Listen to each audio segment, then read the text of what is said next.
श्री स्वामी समर्थ. तर आज होता आपल्या स्वामी महाराजांचा गुरुवार, त्याचबरोबर आपल्या 9 गुरुवार व्रतामधील दुसरा गुरुवार. केवढ्यात दुसरा गुरुवार आला काही कळालंच नाही. इकडे मी लवकर सकाळी लॉग इन केलं होतं, त्यामुळे लॉग आउट करायची पण टायमिंग लवकर झाली. त्याच्यानंतर मी इकडे गेलो डहाळे वगैरे आणायला. इथं आपल्याला सुरुवात पण डहाळ्यापासून करायची होती.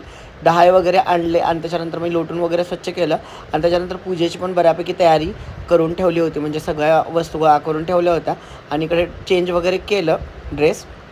त्याच्यानंतर मी इथं स्वामी महाराजांचा फोटोला अभिषेक वगैरे घातला, स्वामी महाराजांच्या मूर्तीला अभिषेक घातला.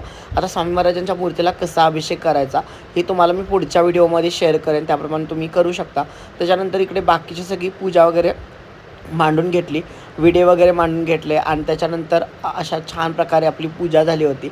आता स्वामी महाराजांची ज्यावेळेला आपण पूजा करतो ना, त्यावेळेला खूप मन प्रसन्न वाटतं आणि आपल्या आयुष्यात म्हणजे जे पण काही प्रॉब्लेम्स असतात ते दूर तर व्हायला मदत होतात, पण आपलं टेन्शन पण जायला मदत होते. अशा प्रकारे आपला गुरुवार पार पडला. भेटूया पुढच्या व्हिडिओमध्ये.